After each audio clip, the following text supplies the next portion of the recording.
Bienvenue sur le podcast qui vous donne de l'empowerment. Si vous êtes ici, ce n'est absolument pas par hasard. Je suis Laurita et ma mission est de vous guider vers une vie plus consciente, plus alignée et plus harmonieuse. Je vous diffuse chaque jour de l'inspiration et partage mes réflexions pour vous permettre d'incarner la personne que vous méritez d'être. Si ce podcast vous plaît, je vous invite à le partager, à le noter avec la note qui vous semble la plus juste et à vous abonner pour ne rien louper. Bonjour à tous, épisode un petit peu spécial aujourd'hui dans lequel nous allons traiter d'un sujet qui nous touche malheureusement tous, le deuil. Pas nécessairement le deuil lié à la mort d'un proche, mais le deuil dans son ensemble. À tous ceux qui ont déjà vécu un décès dans votre entourage, un abandon, une rupture ou bien une dispute, vous avez dû faire ce qu'on appelle un deuil. Ou peut-être que quelqu'un a déjà fréquenté un malade, c'est ce qu'on appelle un deuil blanc. Si par exemple vous êtes proche d'un malade d'Alzheimer, vous avez certainement dû faire un deuil blanc. C'est le fait de faire le deuil de quelqu'un qui n'est plus vraiment la même personne à cause de la maladie mais qui n'est pas mort pour autant.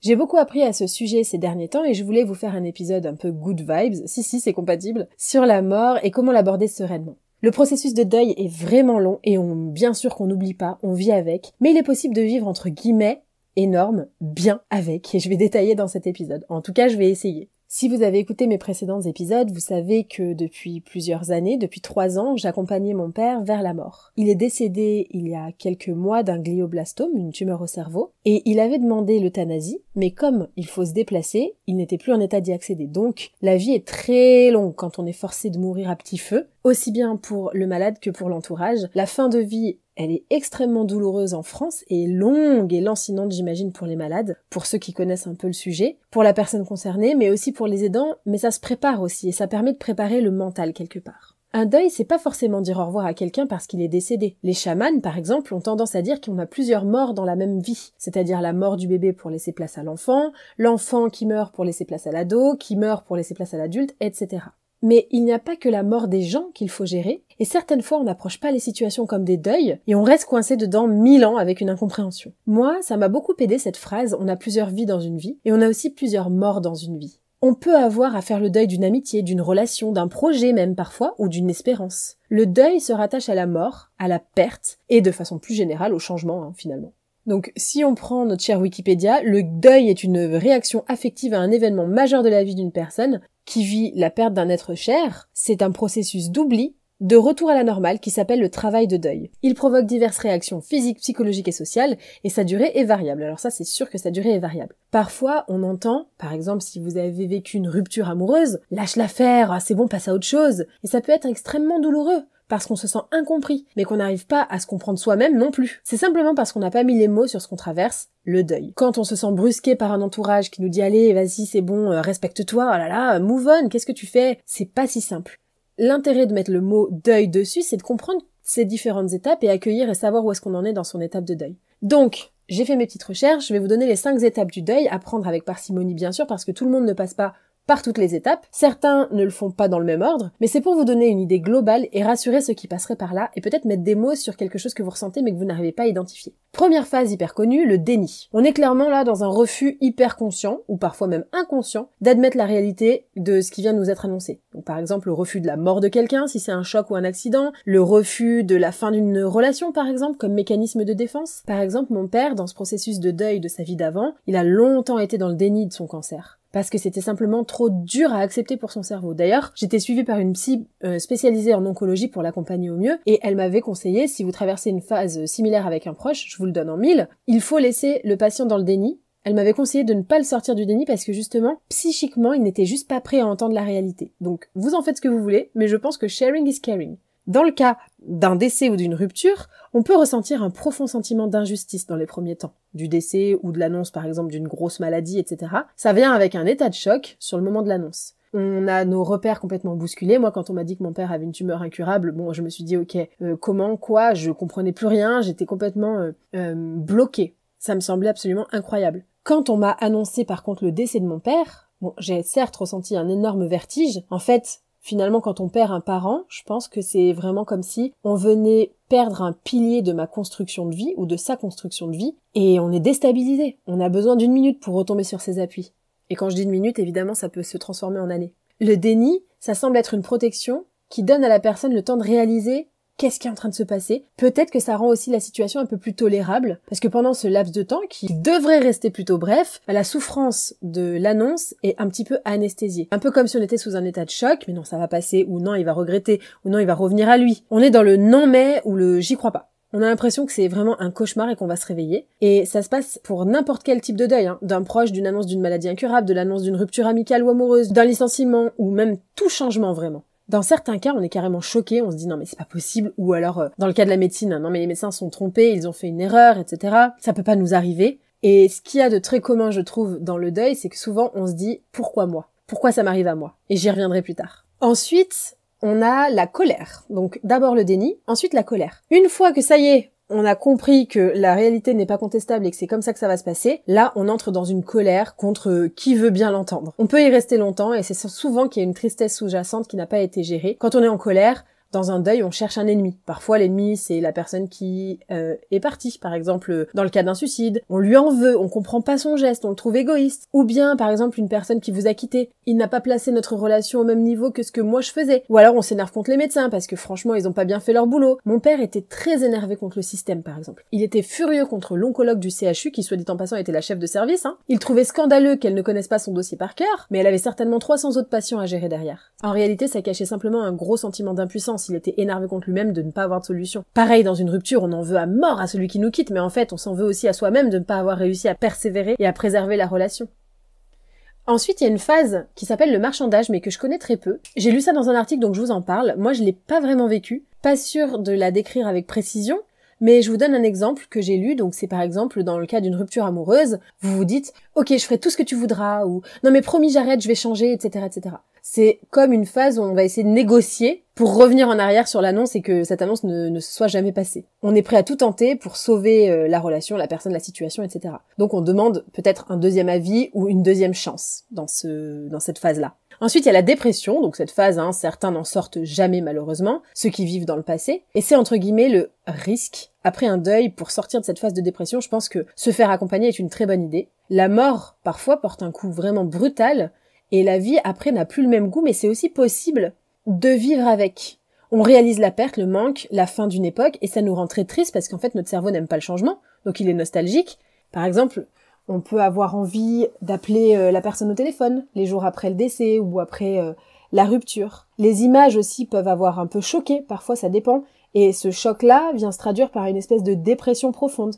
Puis on finit par l'acceptation. Une fois que ces étapes, les 4 étapes, sont passées, l'eau a coulé entre guillemets sous les ponts, on accepte, on vit avec. Alors on n'oublie pas, on pleure bien sûr, parfois on rit, et le temps fait son œuvre, on trouve toujours un nouveau rythme dans une nouvelle vie. Je sais pas si pour vous c'est pareil, mais dans toutes les ruptures ou les situations amicales, amoureuses, perte de proches, etc., j'ai toujours trouvé que les 365 jours étaient les plus difficiles parce que forcément c'est les premiers Noël, les premières vacances, les premiers anniversaires sans la personne, etc. Et après, ça s'apaise. Je vais vous partager maintenant ce que mon mentor mexicain qui m'accompagne dans le processus de deuil m'enseigne sur la mort. Il m'a dit, et je vous préviens, ça fait un peu flipper, mais c'est pas grave. Une fois encore, ne prenez pas ce que je dis pour une vérité générale, mais plutôt des axes de réflexion, si vous traversez cela ou quand vous le traverserez. Première chose qu'il m'a dit, qui m'a vraiment fait froid dans le dos, il m'a dit que si le diable me laissait tranquille pour l'instant, c'est qu'il me gardait pour la fin. C'est affreux. Qu'est-ce que ça veut dire ? Ça veut concrètement dire que si vous n'avez pas encore vécu de trauma, de deuil, de trucs affreux, ça va forcément finir par vous arriver. Bon, j'avoue, cette phrase, elle fait vraiment trop peur, mais elle a été conçue aussi pour rassurer ceux qui traversent des tempêtes, et ce que ça signifie, c'est que, en fait, rien n'est personnel.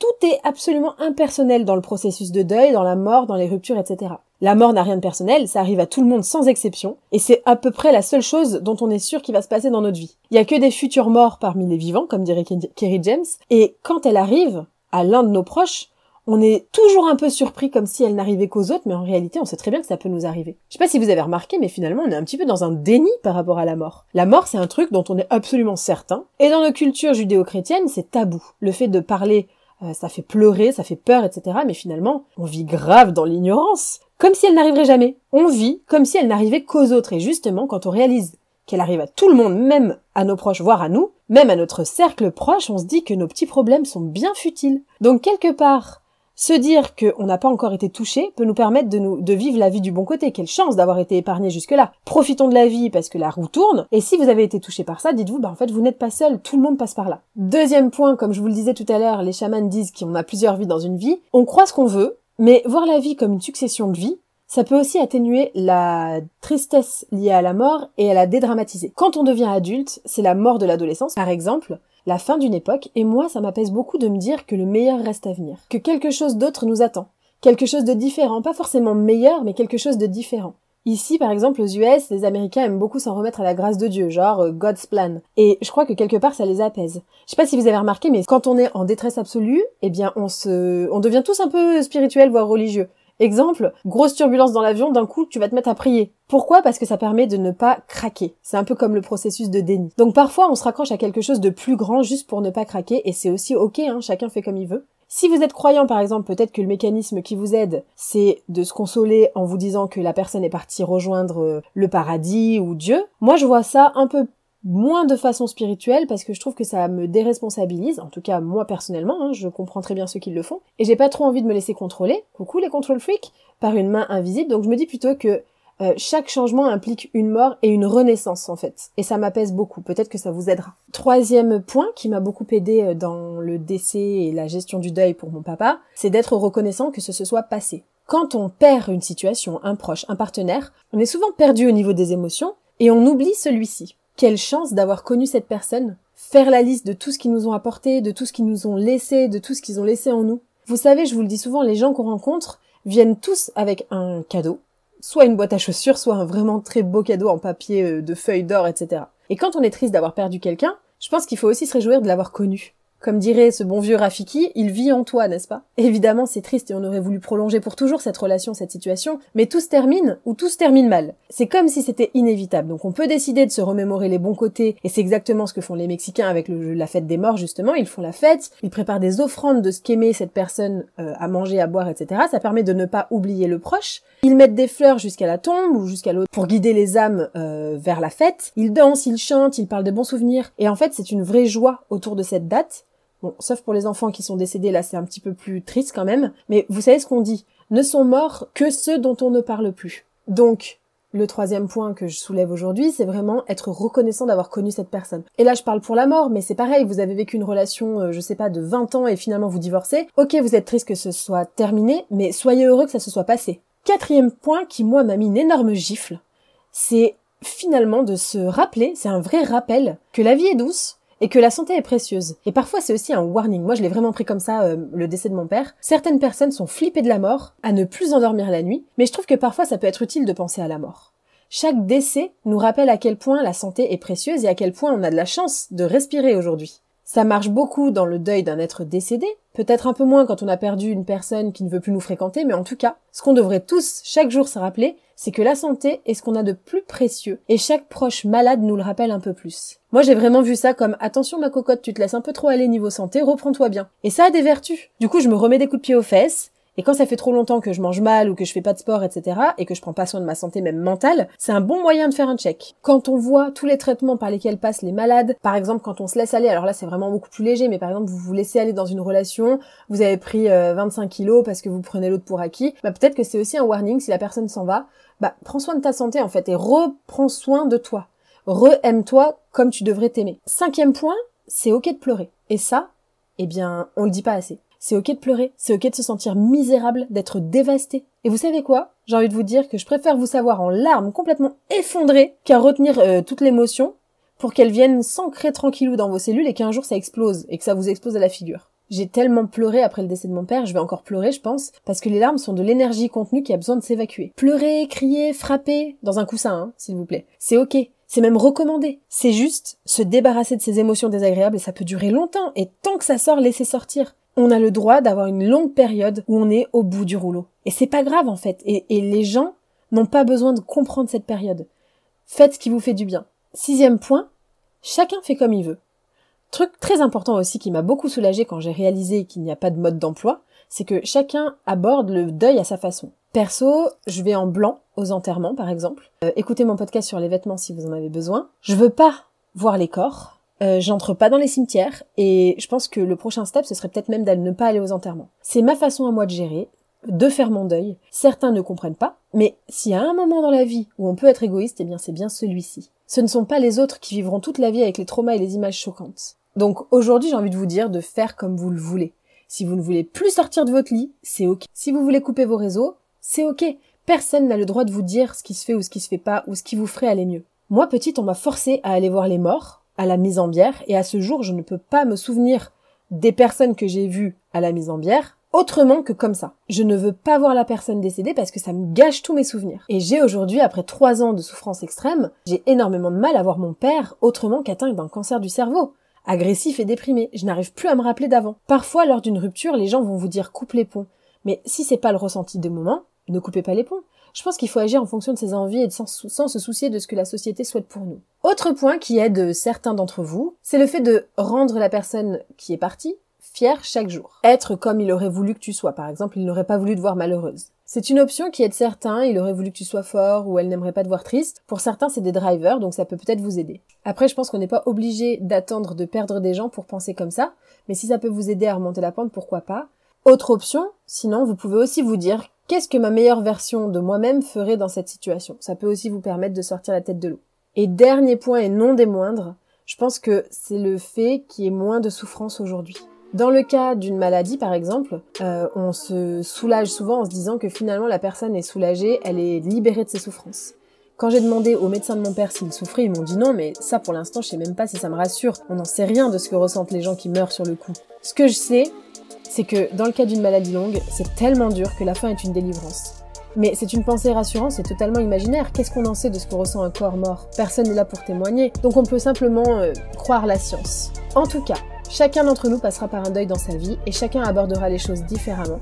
Ce que je peux vous dire avec un tout petit peu de recul, c'est qu'on est prêt pour tout ce qui nous arrive et qu'on a survécu à 100% des pires situations qu'on a vécues. Ce qui signifie qu'on a les ressources en nous et qu'on peut tout gérer, même quand ça fait mal. Avec amour et à très vite dans un prochain épisode.